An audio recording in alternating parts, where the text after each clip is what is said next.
So I told you you wouldn't be, you'd be keeping your seatbelts fastened for going through 100x growth, and that's what happened. And now I'd like to kick off the deployment part, subtrack of the cloud infrastructure track, and I'll invite Sanjay Sahni, one of my advisory board members, to introduce the panel that's going to come next. And we're going to have two panels. There's a CIO panel, and there's a deployment panel that Sanjay is going to be talking about. Good afternoon, everyone. So next, we have a panel, a distinguished panel of speakers who will provide a perspective on whether the cloud is ready to run business class applications. So to kickstart the discussion, I would like to introduce Laura Mather, founder of Unitive. Hello, and welcome to this panel.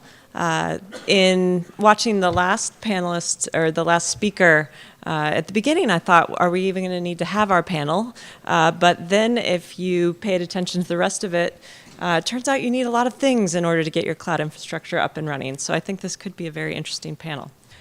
How many of you are entrepreneurs getting ready to start your own company? Good. How many of you are at a company that has 300 employees or less? A lot of you. How many of you are at a company that has 301 employees or more?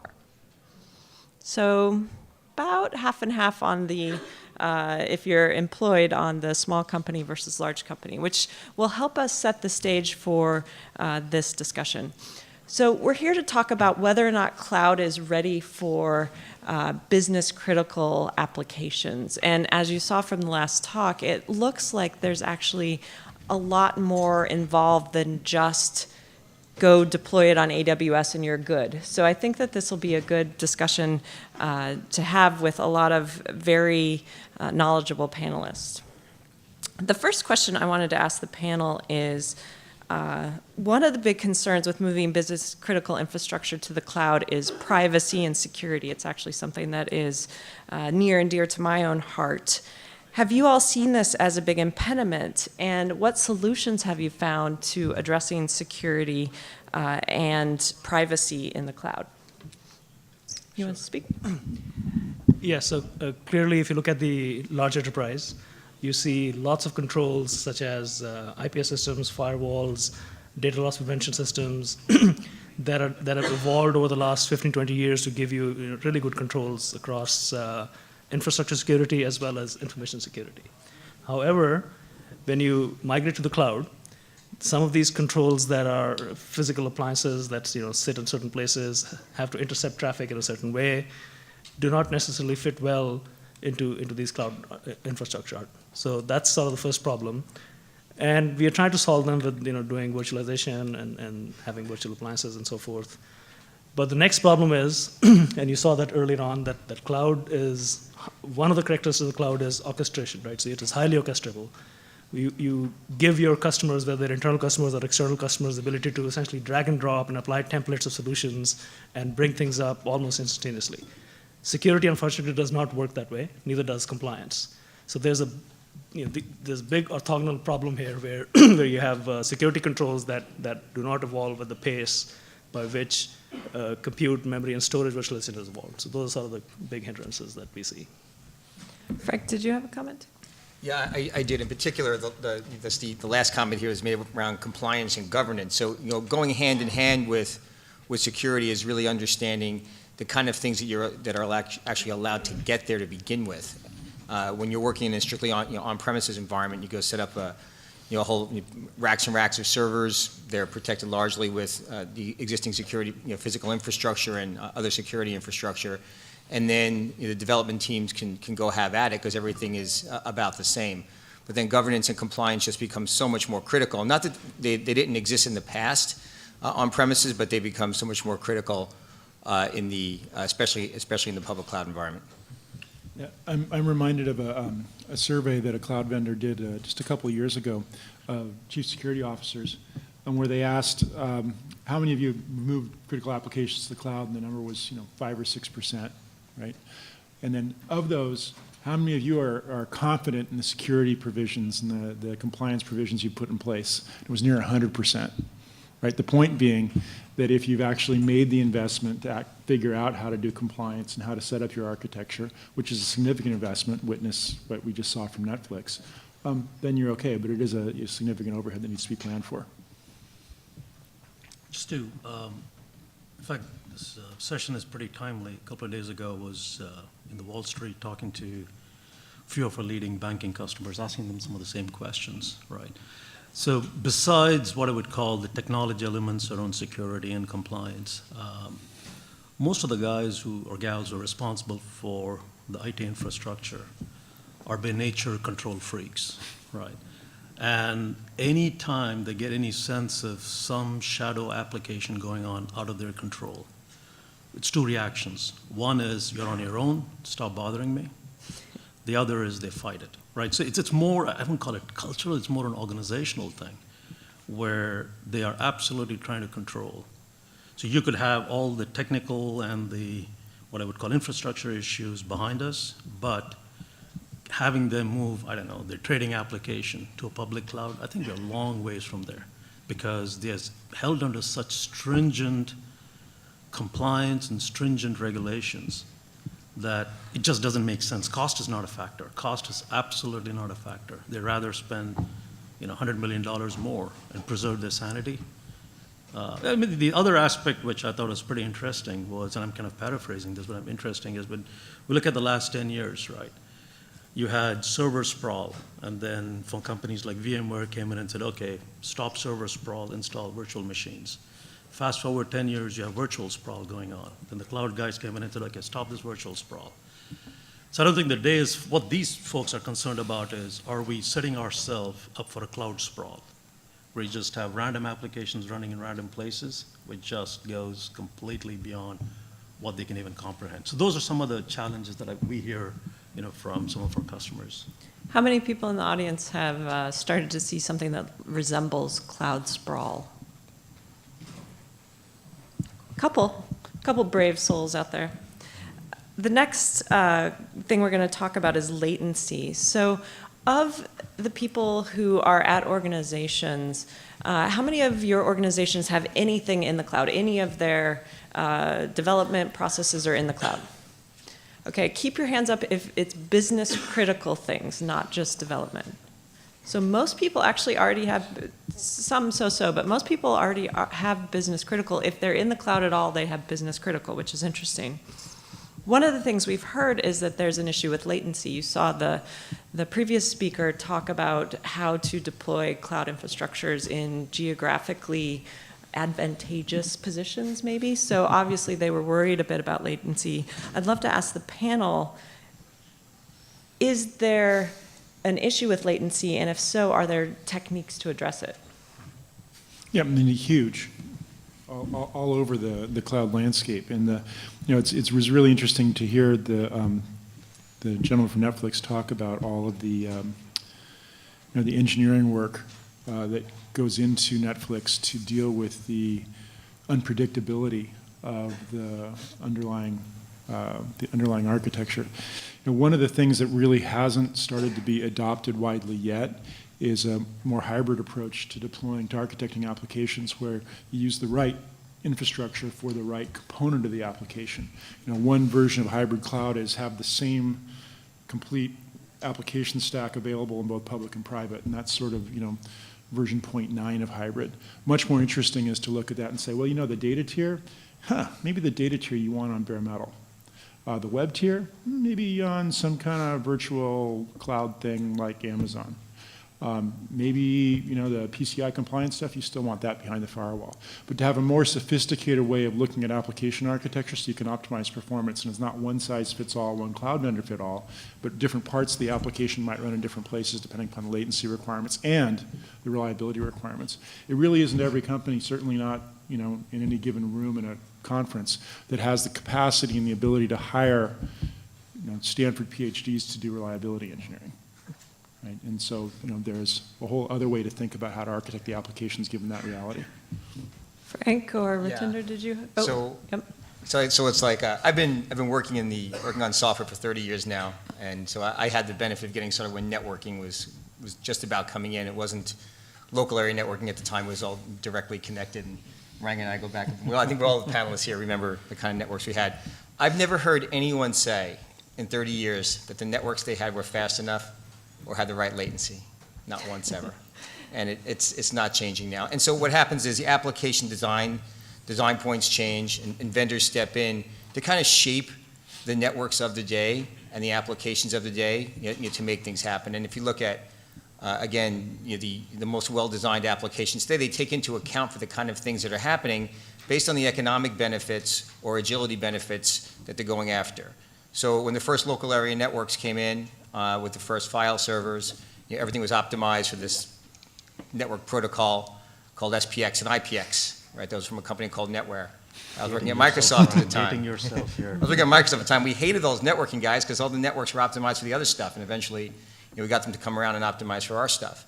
But latency is a thing, and the applications will adapt to that to take it if they are going to take advantage of the other economic benefits, then they get out of that. But certainly, an interactive application that needs very low latency, we'll have to adapt accordingly. And there are tools and technologies for that. You mean in 1995, the 2400 baud modem wasn't going to do everything we needed it to do? I think those were already in Smithsonian by then, I hope. But, Ratinder, did you have a comment? To add to what you just said. So if you look at the abstractions that are going on, so you have physical switching hardware, and then you have a virtual switch, a distributed virtual switch, and then on top of it, an abstraction like VXLANs. So now when we try to fit security into this, we have another problem as to how do we hook into traffics, and lo and behold, there are two more techniques. VMware has something called NetX, and in the OpenStack SDN world, there are other ways to do all this flow analysis, right? So now here's a security appliance, which is another virtual appliance or a physical appliance somewhere else. So you're looping this traffic, in various strange ways, and introducing more latencies to engage security. So it's one of the big problems. Oh, great. So our last question builds on our current question. Rangan, did you have a? No, I mean, I agree with Frank. Latency is like the kid's allowance. It's never enough. And, it's always like, I need more. That's the world we live in. And the other part of this is, sometimes it's just not network latency. What the end user sees is, developers end user click on a button, how long do I get the response back? And behind the scenes, the network is definitely not where the bottleneck is. There are other things. I mean, storage. Some of these guys build out their clouds with some SPX, IPX technologies. Some of these are pretty archaic. So that's where the latency is. So it's really tough to bore down into the details because, Amazon does a great thing at this, but customers want to know what's behind the scenes, right? What is it? What can I find? You almost get a black box. And it's very tough. It's very tough to manage your SLAs to your customers with something that you have no way to fine-tune. So the purpose of this panel is to talk about whether or not the cloud is ready for business-critical applications. So let's just ask the audience, how many of you think the cloud right now is ready for business-critical applications? Awesome. A few. How many think it's going to be ready by 2016? A few more. 2018? Never? There's a few of never. Oh, so let me ask the panelists, is it ready now? If not, when do you think it's going to be ready, and what does it take to get there? I'll go first on this one. So it's hard to not answer this question without starting with it depends. But I'll take it in another direction. So I'll say that there are some business critical applications that are in fact only possible in the cloud. And so there are applications that just could not be built any other way. And for the businesses that use those applications on a daily basis, those are absolutely critical. And people will find a way to, again, secure them, make them compliant, make them governed to get their jobs done. There are case studies you can go read about all over the place on these things. Like how do you go do something where you can use 80,000 cores one day a year for just a couple of minutes? And if that's a business critical application, that's not a business critical application. I don't know what is if it's providing some real insight. But there's just no way you can go build out inside the house infrastructure to do that. The economics just plain and simply don't work. And so it was like we spoke a bit on earlier. So for things that become only possible, they're certainly business critical, and you figure out ways to, you figure out ways for those applications to meet the compliance and governance needs in order for you to get your job done. So I'll vote that business critical clouds are absolutely there today. That's interesting, because I think what you're saying is we're actually changing the definition of business critical, because before the cloud, you just couldn't do that kind of That thing was because you couldn't impossible. afford it. Non-existent. And so now you're able to sort of broaden business critical, which is very interesting. Other comments? Once you had, So I would add to this. For example, there are clouds that are designed specially for compliance. So if you have a medical type of applications, then HIPAA compliance is a fundamental building block, and you see providers that are building out cloud infrastructure and saying this is a HIPAA compliant cloud, and you deploy those applications there. So I think there's a broad spectrum of business apps, and what type of cloud fits those. So still work in progress. yeah, I think, the term cloud has been abused and maligned quite a bit. But if you look at applications like Workday, applications, of that genre, they're out there today, running. Customers and enterprises are using it today. So one could define them as a cloud application running your HR systems. It's amazing. But if you look at the traditional, I don't know whether that was your question, Laura, but if the traditional enterprises, this is the Fortune 500s, Global 1000s, I think they will go what I would call a predictable route, which is build an internal cloud, see the success, move some of the workload into a public cloud, and go down a hybrid cloud route. That's kind of how they view the three different steps. And it's a trajectory that matters. I don't think we'll ever be done with this journey. 10 years from now, we could still be talking about, how many apps are out there in the cloud. But if I compare, early in the week, OpenStack Summit was in Atlanta. And I was there last year, and there were very few production customers using OpenStack clouds. I mean, there were one or two, but this time around, there were a bunch of them, right? So the toothpaste is out of the tube, so to speak. It's out there, it's all done. Now it's just a matter of how quickly can, entrepreneurs here, others, software and hardware vendors can help customers continue to bridge the gap. So maybe I can ask the question this way. Let's think about something that you would need to do sort of in real time. Maybe it's stock trading. If your stock trading platform said today you have a choice, you can use our cloud instance or not, would you all use the cloud? I run my trade station on a Windows in Amazon, so So you're already biased. I already use that, but it is giving me better uptime. And the than my- Rackspace guy, you don't get to answer. Absolutely. But, I mean, the trick is to have cloud flexibility, cloud agility, but, managed performance, managed reliability, and that's actually a sweet spot. And that's where my company is trying to push the market. Should I make it more challenging? If your family member were having surgery and the doctor was using tools in the cloud, would you be okay with that? How many people would be okay with that? How many would not? Yeah. That says something, right? All right. No worries. So we've been talking about whether or not the cloud is ready, and in some cases it is, right? Maybe it is to do a stock trade or to transfer money out of your bank account or pay a bill. But in some cases, maybe it's not. I mean, you can argue that watching a movie maybe is that business critical? It is for sure for Netflix, right? But again, we've talked about there's a spectrum of business critical.